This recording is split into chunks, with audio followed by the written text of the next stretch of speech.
Alô, comunidade! Começa agora o ICL Urgente, sempre às 5 horas da tarde, com as principais notícias do Brasil e do mundo. Informação e análise a quente com a gente, sempre na redação do ICL, a Laura Couto, num dia triste, né, para a América Latina. Acabou de ser confirmada a morte de Pepe Mujica, Laura. Exatamente, Rodrigo. Dia triste para a nossa América Latina. Boa tarde para você e boa tarde para todo mundo que está nos assistindo. Muito bem, vamos para as notícias então. Aos 89 anos de idade, morreu esta tarde o ex-presidente uruguaio José Pepe Mujica, um dos símbolos maiores da esquerda latino-americana, tanto do século XX quanto do século XXI. Mujica enfrentava um câncer de esôfago desde abril de 2024. Pepe Mujica foi guerrilheiro nos anos 60 e nos anos 1970, integrando o movimento de libertação nacional Tupamaros. Lutou contra a ditadura militar uruguaia e passou quase 15 anos preso. Boa parte desse tempo completamente isolado, numa cela solitária. Tem até filme sobre isso, mas tem principalmente o depoimento do próprio Pepe Mujica, que muitas vezes falou sobre essa experiência de 15 anos preso. Nos anos 1980, com o fim da ditadura militar, Mujica ajudou a reorganizar a Frente Ampla. Nós temos imagens aqui, né, de Mujica. Coalizão, né, a Frente Ampla, que reúne socialistas, comunistas, social-democratas e nacionalistas de esquerda. É um exemplo, né, a Frente Ampla, é um exemplo bem sucedido de um partido, de uma coalizão de vários movimentos de esquerda democráticos. O ex-guerrilheiro se transformou então num combatente pela justiça social, sempre através do voto. Ajudou a construir e a consolidar a Frente Ampla, que ganhou 4 eleições presidenciais desde a redemocratização no Uruguai. Mujica foi eleito para o segundo desses mandatos da Frente Ampla. Antes dele, Tabaré Vázquez, e depois veio Pepe Mujica como o segundo presidente eleito pela esquerda uruguaia. Pepe Mujica exerceu a presidência da República no Uruguai de 2010 a 2015. Ao sair da presidência, se transformou num símbolo de simplicidade e coerência política. A pequena chácara onde ele vivia, nos arredores de Montevidéu, virou uma espécie de ponto de romaria da esquerda. Ali, Mujica e a companheira, Lúcia, recebiam chefes de Estado, lideranças sociais. Olha aí, Mujica ao lado da companheira, militante, senadora e foi também vice-presidenta da República no Uruguai. Um casal meio século juntos, né?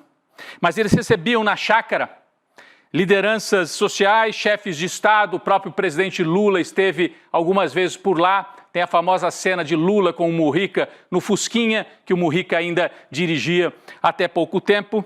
Recebia também estudantes, militantes de várias partes do mundo, conversas sobre temas elevados, políticos e também conversas muito simples sobre o que era a vida, como levar a vida adiante, né?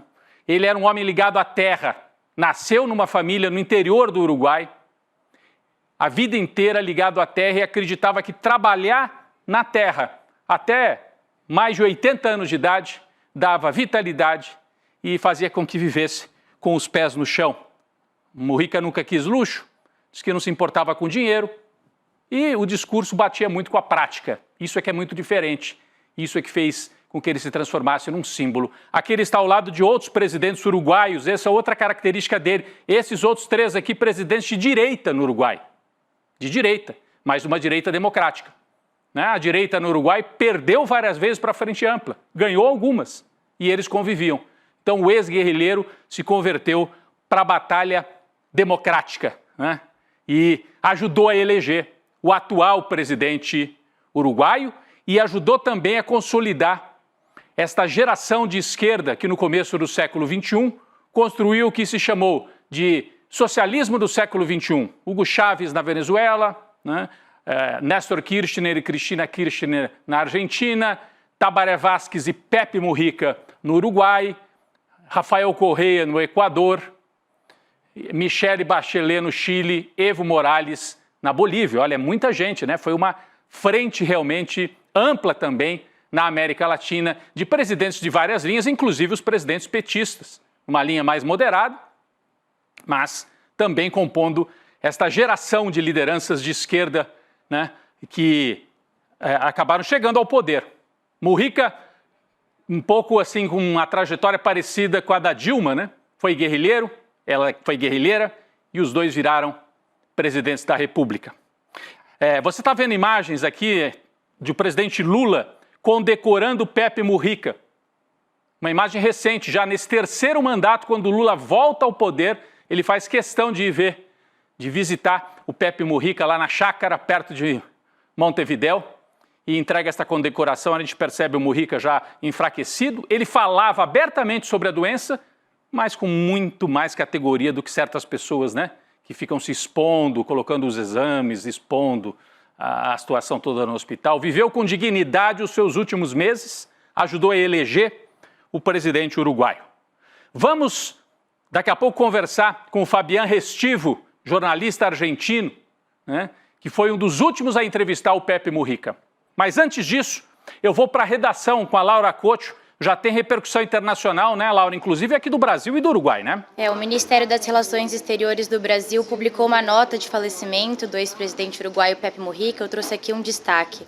Grande amigo do Brasil, o ex-presidente Mujica foi um entusiasta do Mercosul, da Unasul e da CELAC, um dos principais artífices da integração da América do Sul e da América Latina e, sobretudo, um dos mais importantes humanistas de nossa época. Seu compromisso com a construção de uma ordem internacional mais justa, democrática e solidária constitui exemplo para todos e todas. O legado de Pepe Mujica permanecerá guiando todas e todos aqueles que genuinamente acreditam na nossa capacidade de construir um mundo melhor para as futuras gerações. O presidente do Uruguai, Yamandu Orsi, também se pronunciou na sua conta oficial do Twitter.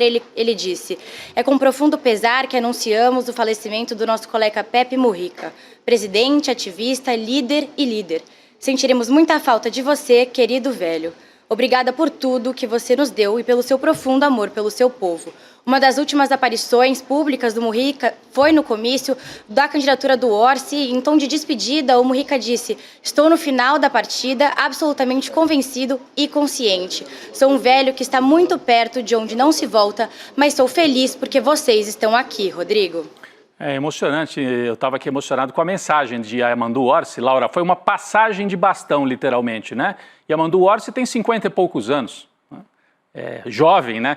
E chamava carinhosamente Pepe Mujica de viejo. Por isso que ele diz assim: "Você vai fazer falta, velho", né? Traduzindo para o português. É que em português às vezes isso pode soar meio agressivo, mas em espanhol é muito usado, né? Viejo. Você vai fazer falta, viejo.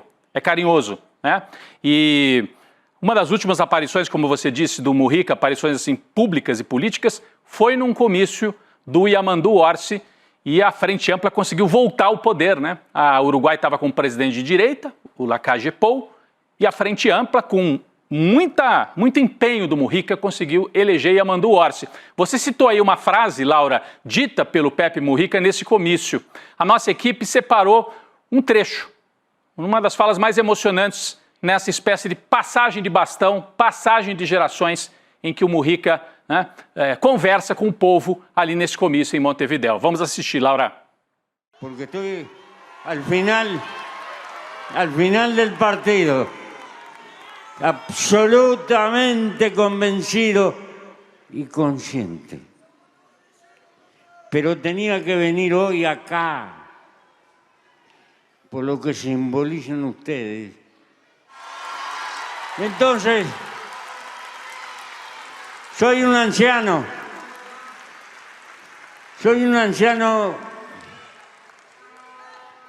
que está muy cerca de emprender la retirada de donde no se vuelve. Pero soy feliz porque están ustedes, porque cuando mis brazos se vayan, habrá miles de brazos sustituyendo la lucha. Y toda mi vida dije que los mejores dirigentes son los que dejan una barda que los supera con ventaja. Y hoy están ustedes.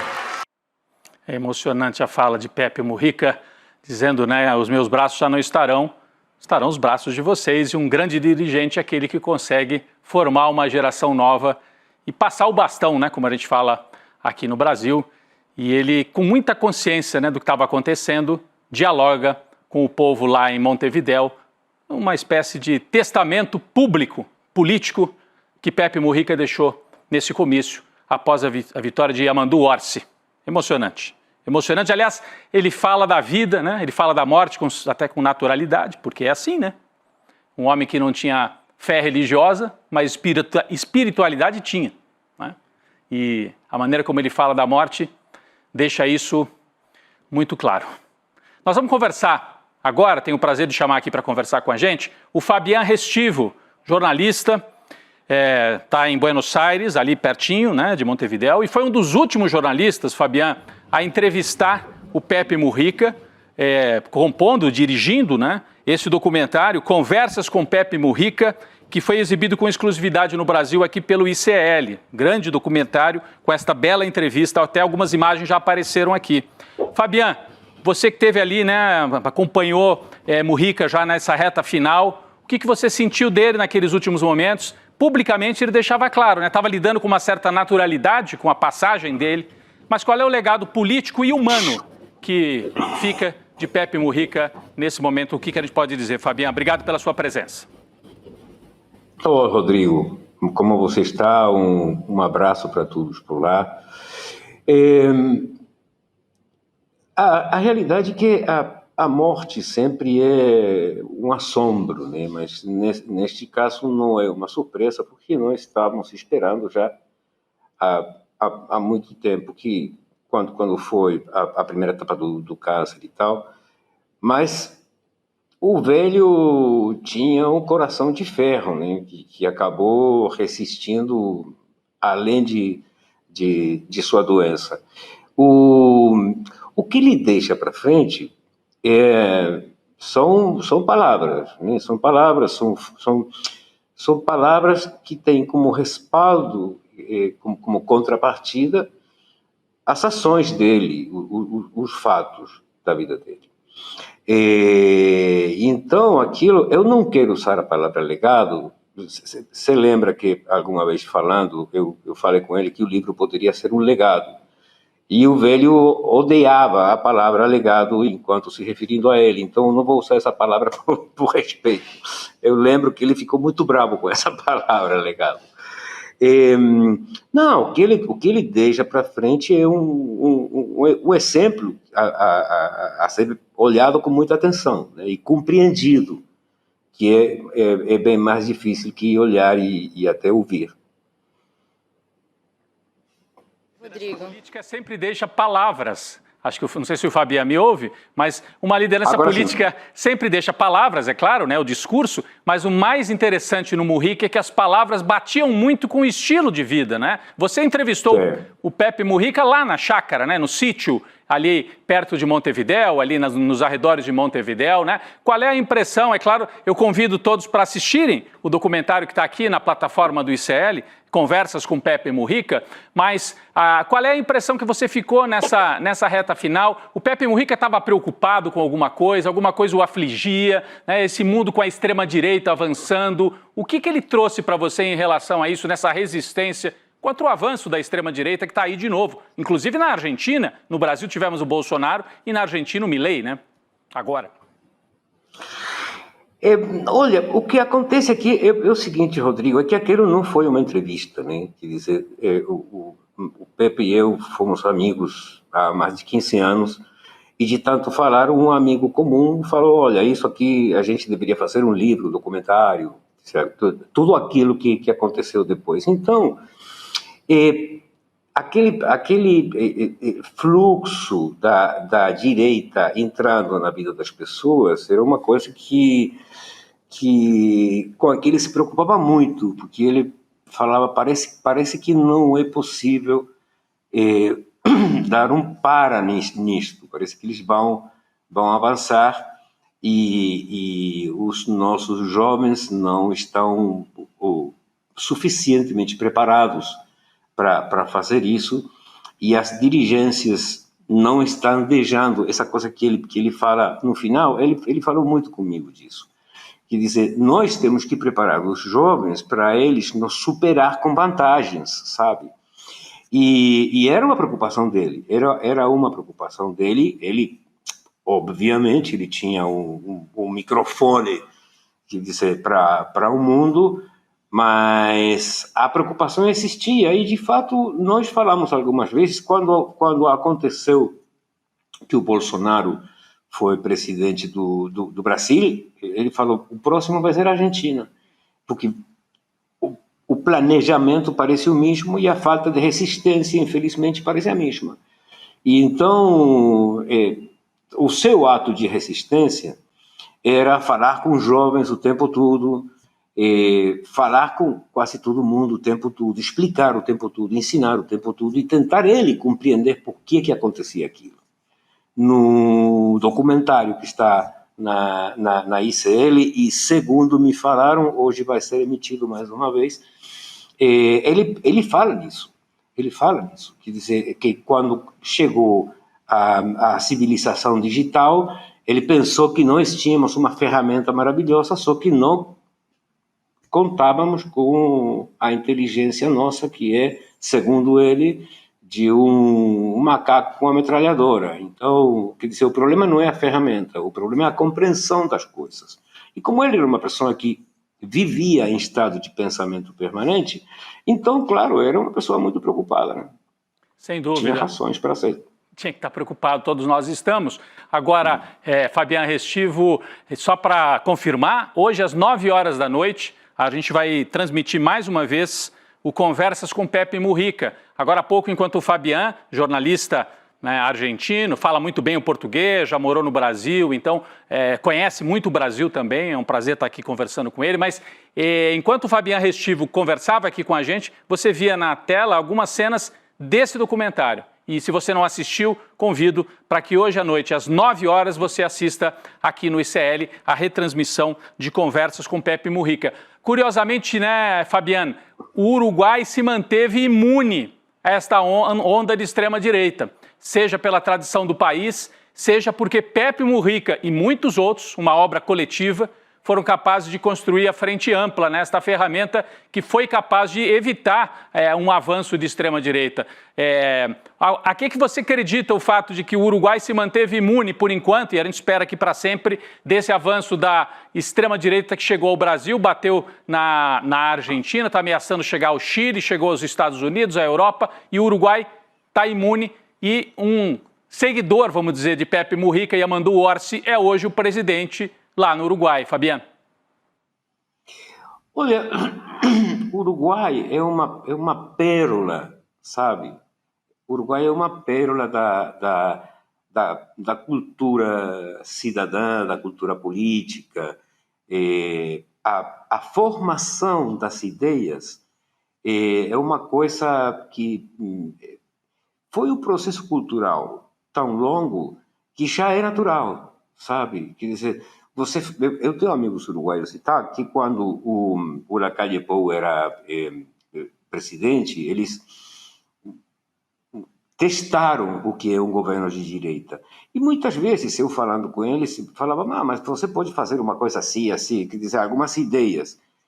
E uma resposta que eu recebi foi, não, isso não pode ser feito, porque o governo vai passar, mas as instituições da República ficam. Isso não pode mexer com isso, sabe? E uma coisa como natural neles, a cultura cívica, a cultura democrática, a cultura política que eles têm é uma coisa, eu atribuo isso a uma questão de educação, né? Cultura democrática assumida pela direita e que Pepe Mujica ajudou a consolidar, e muitos outros, não só ele, né, mas ajudou a consolidar também na esquerda, na Frente Ampla, que é esse grande partido que voltou ao poder agora e pelo qual o Pepe Mujica governou o Uruguai de 2010 a 2015. Fabian, queria te agradecer por enquanto. Certamente você vai voltar ao vivo em outros momentos aqui na programação do ICL e às 9 da noite você volta também com esse documento. Agora se transformou mais ainda num documento, as conversas com Pepe Mujica. nosso internauta pode acompanhar às 9 da noite aqui no ICL. Obrigado pela sua disposição de entrar ao vivo com a gente nesse dia triste, mas um dia também para a gente lembrar não a morte, mas a vida, né? A vida de Pepe Mujica muito bem vivida. Obrigado, Fabian. É um dia brabo para mim, o telefone não para de tocar, sabe? Imagino. São muitos anos de amizade e tal, mas eu agradeço, Rodrigo, a você, agradeço a ICL e agradeço a ideia do Eduardo Moreira de ter empurrado para acabar de fazer aquele documentário que ficou na ICL e que tomara as pessoas consigam assistir ele com alegria. Muito bem. Um abraço para você. Eu sei que você era amigo pessoal também do Pepe Mujica, então as nossas condolências também pessoais, além do trabalho jornalístico. Um abraço para você, Fabian. Um abraço. É isso, gente. Qualquer momento voltaremos ao vivo aqui ao longo da programação do ICL com mais informações, inclusive informações sobre velório, homenagens, né? Enterro de Pepe Mujica, que vai acontecer nos próximos dias lá em Montevidéu.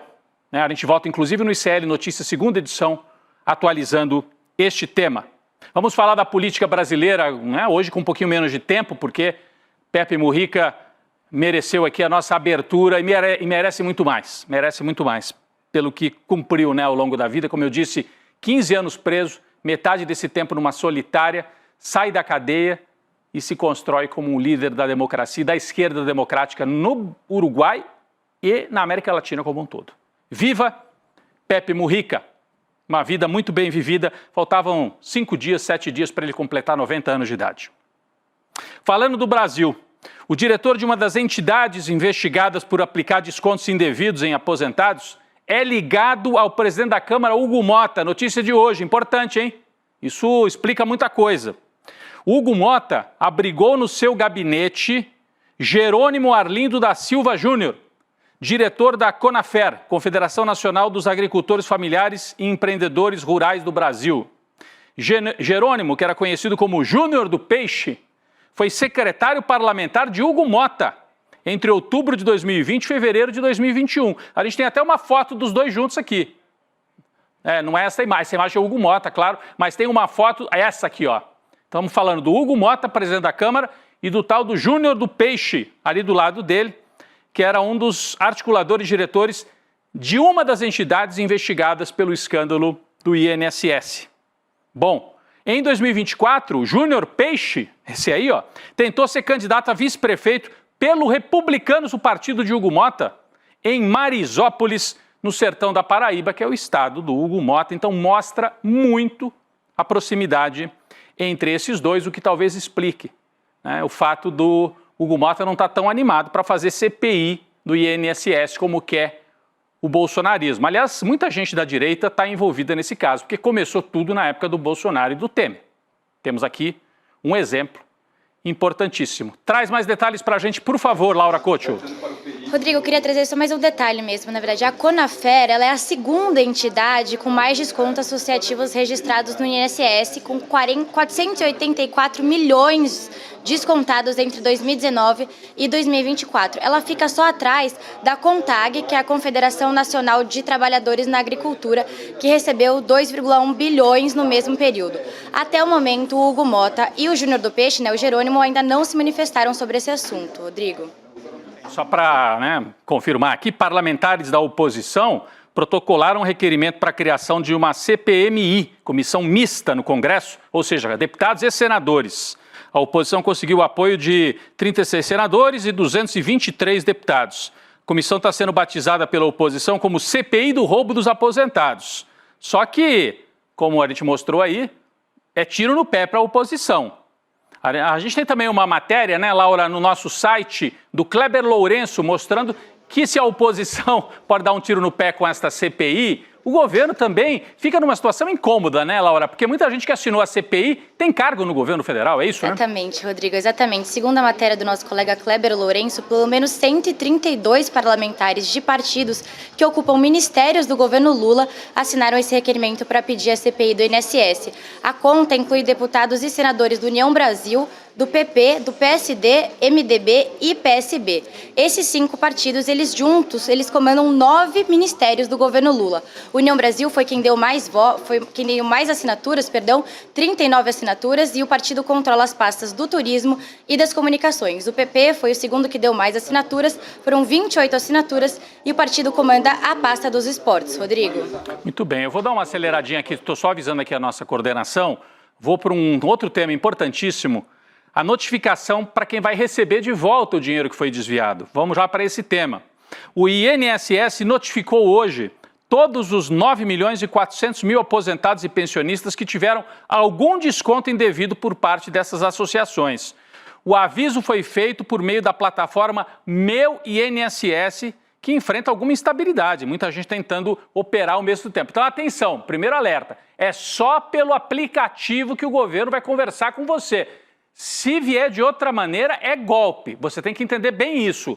Avise, né, pai, tio, irmão, alguém da família. Laura Costa tem mais informações. Exatamente, Rodrigo. O aviso vai ser só pelo aplicativo Meu INSS. O beneficiário que teve algum valor descontado vai receber essa mensagem que a gente está mostrando aí na tela.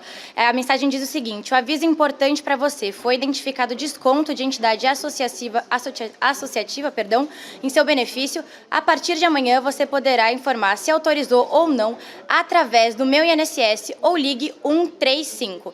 Quem não teve descontos irregulares também vai ser avisado com uma outra mensagem que a gente está mostrando aí na tela. Em entrevista para a Globo News, o presidente do INSS, o Gilberto Valler Júnior, ele disse que R$1 bilhão já foram bloqueados para adiantar esse ressarcimento aí de quem foi vítima da fraude, Rodrigo. Muito bem, então está feito aí o alerta, mais uma vez, para quem nos assiste, todo o contato será feito apenas por meio do aplicativo Meu INSS. Se você não tem baixado, é um bom momento para baixar este aplicativo. Vamos falar sobre a viagem do presidente Lula à China.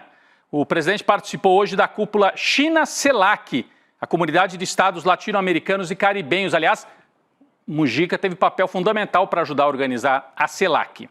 Lula foi recebido pelo governo chinês com a música de Gilberto Gil, Andar com Fé Eu Vou, tocada por uma banda militar durante o encontro com o líder chinês Xi Jinping em Pequim, em frente ao Palácio do Povo. Vamos acompanhar esse momento, vamos lá.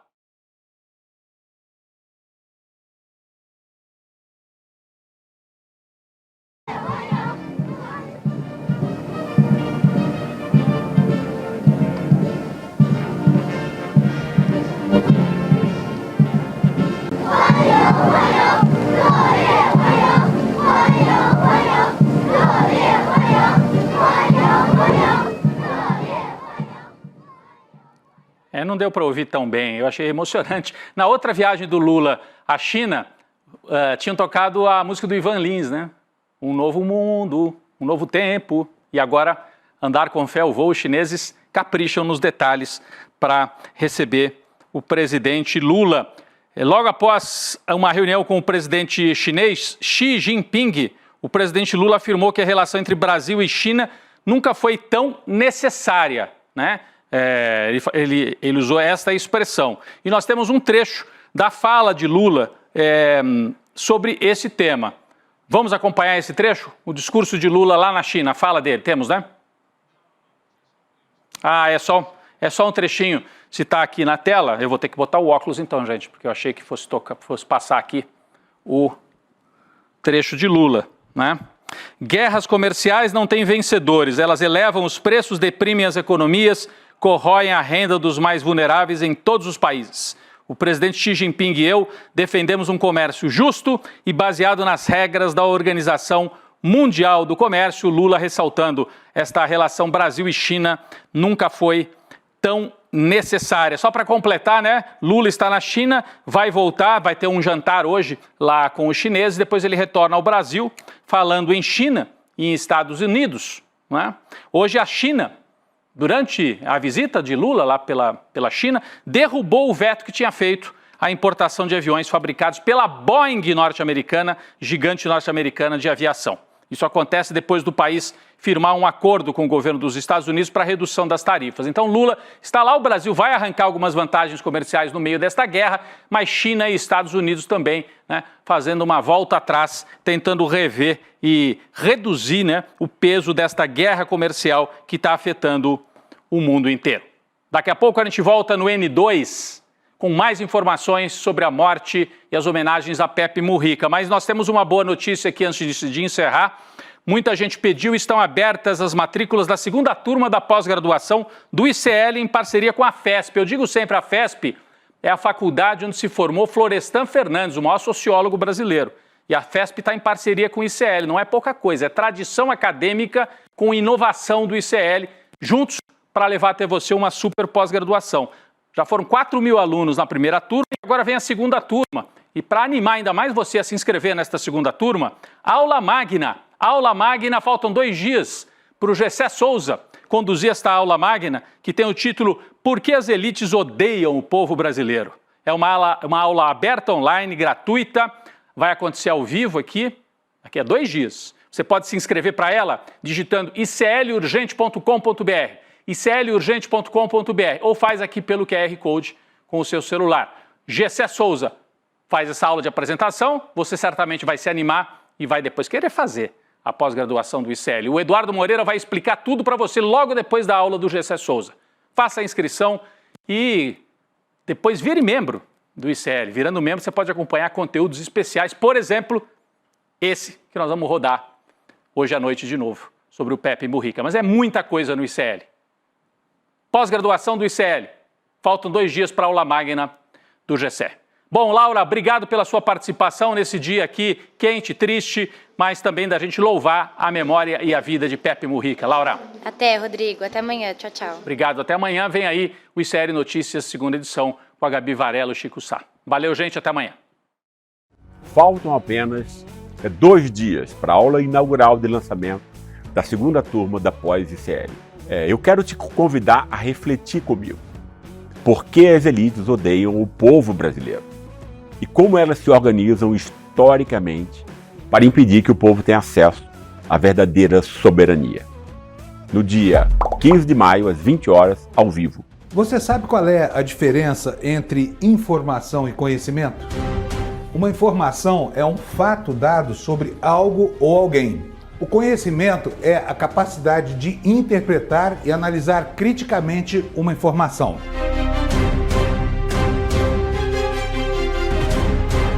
Todas as manhãs, o Desperta ICL analisa os principais fatos do Brasil e do mundo para que você comece o dia muito bem informado e cheio de conhecimento para entender o que está por trás das notícias. Não perca! Desperta ICL todos os dias de segunda a sexta às 7 horas da manhã. Comigo, Fábio Panunzio. Eu espero você.